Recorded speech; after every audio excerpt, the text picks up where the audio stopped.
E fala aí pessoal, trazendo pra vocês mais um vídeo aí no canal, voltando aí com Doutor Stone, quarta temporada, episódio 8. E caras, que final foi esse, cara? Que tensão absurda o episódio inteiro. Isso sem contar a agonia que foi a gente acompanhar ali pelo ponto de vista do Stanley, né? Ele com a sniper ali passando a mira de um lado pro outro, né? Uma hora no Taiju, uma hora no Senki, você fica ali, caraca, mano, e agora? Porque ele tava ali com o dedo no gatilho, então dá um nervosismo assim na gente, né? Eu falei, caraca, mano, muito maneiro. O clima desse episódio ficou excelente, cara.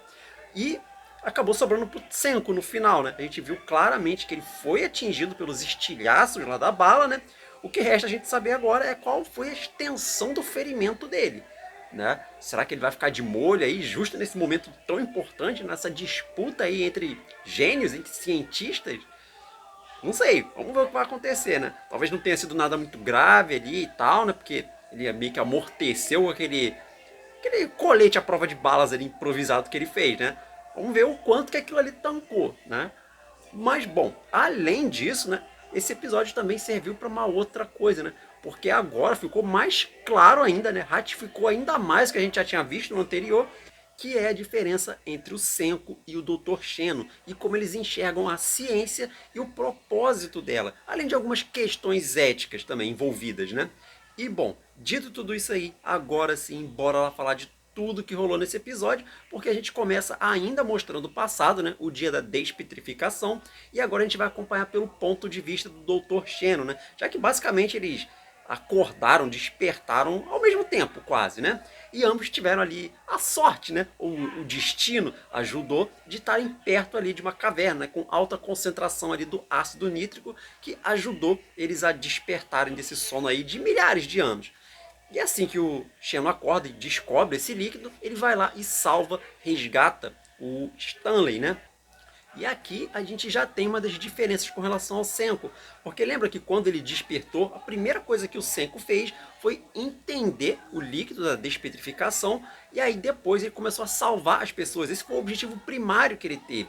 Já o Xeno, ele salva o Stanley, né? Ele explica a situação toda, que passaram milhares de anos e tal, né? E aí a primeira coisa que ele fala é o seguinte: a gente está numa corrida para ver quem vai ser o governante desse mundo de pedra, né? Porque ele lembra das palavras do Byakuya, né? Falando que não importa a era, em algum momento vai nascer alguém que vai ser fascinado pela ciência, que vai ser fascinado pela descoberta, né? De querer saber tudo sobre o mundo, de entender tudo e tal, né? Então ele sabe que em algum momento ele vai ter um rival. Né? E aqui a gente já entende, né, como é que funciona a mente de cada um deles com relação à ciência. Então, a partir daí, ele começa a despertar os outros membros, né, das forças especiais. E lembrando, esse pessoal todo é adulto e altamente treinado. Né? E lembra que um desses carinhas ali, né, ele tinha feito uma declaração lá pra Luna e tal, né, até comprou um anel pra ela, quase um pedido de casamento que ele tinha feito, né? Só que antes, né, de vir aquele raio verde, né, quando ele percebeu, ele foi e engoliu, né, o anel. Então agora quando ele acordou, ele cuspiu fora o negócio, né? Então é que ele ficou meio que preservado, vamos dizer assim, né? Porque estava dentro ali daquela casca de pedra, né? E aí o Xeno vai, olha aquele anel e percebe que é de platina, um dos itens necessários para começar a fabricação de pólvora para dar o início a armas. Né? Então aqui já tem outra diferença que para mim é a diferença fundamental, porque o tempo todo que a gente acompanhou o, o Senko, né, a gente viu ele criando coisas para ajudar as pessoas. Sempre foi o intuito dele, em primeiro lugar, né, e salvar toda a humanidade. Já o Xeno, a primeira coisa que ele faz é pensar em se armar, né, para ser um grande governante, ele dominar esse mundo de pedra. Aí você pode falar, ah, mas o Senko ele também pegou armas. Sim, mas quando ele fez isso foi para se defender. Né? E só foi depois, ele não tinha pensado isso inicialmente, né? Foi só quando surgiu a ameaça do Tsukasa, né? Então o propósito, o objetivo de cada um é completamente diferente. Eles são como se fossem opostos, né? Lembra que eu venho sempre falando sobre isso, né? É quase como se eles fossem rivais destinados aí a se enfrentarem. É por aí.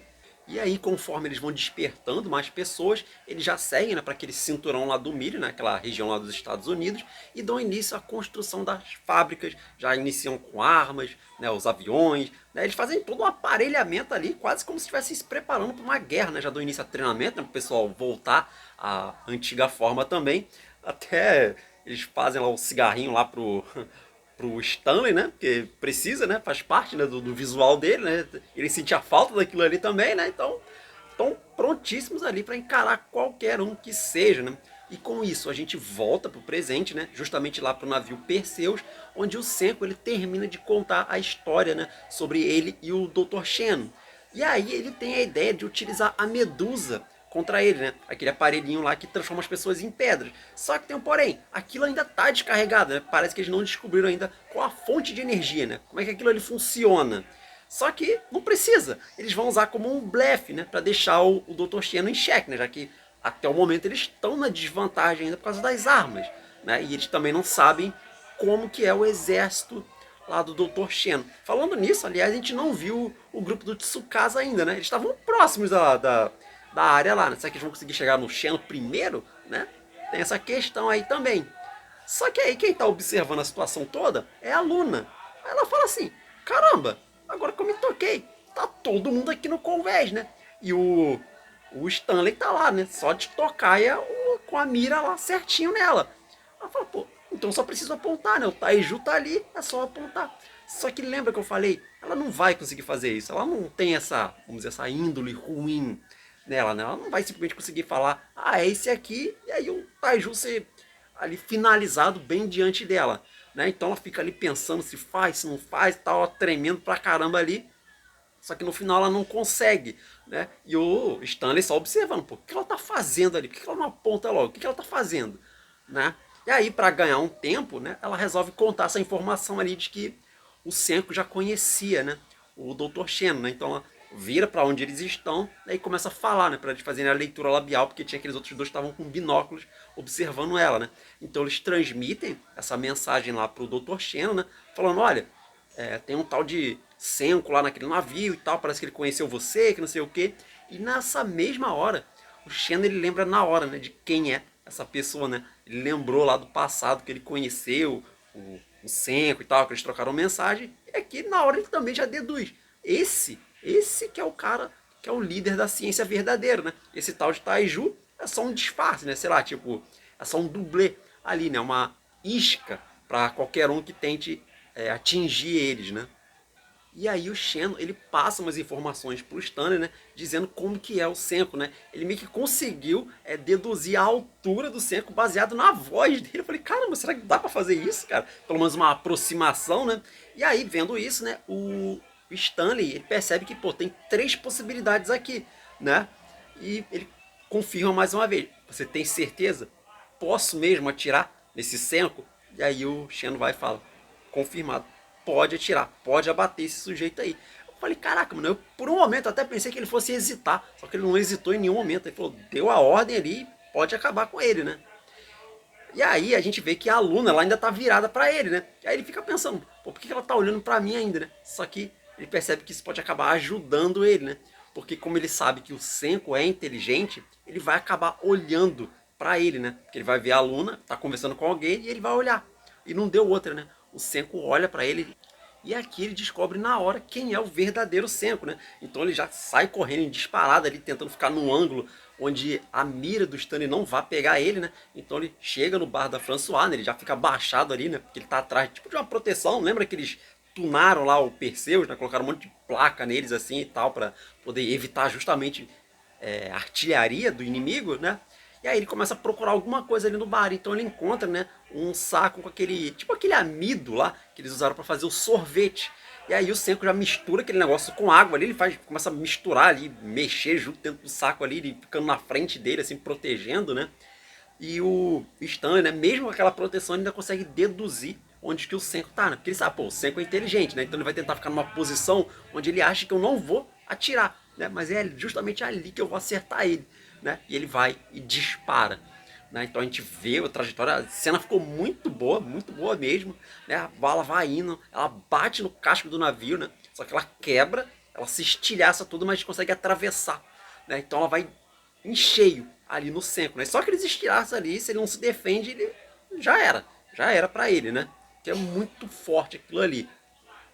Só que aquela mistura que ele fez era quase como se fosse um colete à prova de balas. Porque é um líquido ali que ele fala, né? Que ele se move devagar, é como se fosse um líquido. Mas se ele toma uma pancada muito abrupta, ele endurece ali, é como se fosse um concreto, basicamente, ali, né?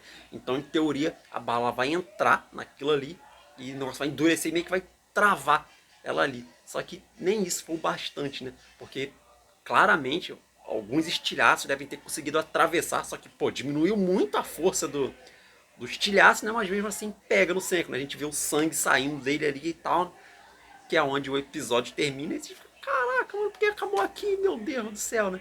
E agora? E aí a gente fica desesperado, né? Pra saber qual foi a gravidade do ferimento do Senko. Mas aí, só no próximo episódio, cara. Meu Deus do céu. Ó, outro baita episódio. Caramba, cara. Esse aqui foi emocionante demais, tenso pra caramba. Né? Toda essa dinâmica ali envolvendo o Stanley ficou muito boa, né? Essa cena final aqui também excelente. Mas é isso aí, pessoal. Vou ficando por aqui. Mais uma vez aí agradeço seu tempo, sua paciência. Deixa o like aí se você gostou. Se inscreve no canal. Tem muito vídeo bacana pra você. Comenta aí também o que você achou do episódio. Gostou, não gostou? Dê sua opinião. Compartilha o vídeo aí com mais pessoas. Isso é muito importante. Ajuda muito o canal. E apresenta, né, o canal pros seus amigos, pros seus parentes, pros seus inimigos, pra quem você quiser. E é isso aí. Vou ficando por aqui. Até a próxima.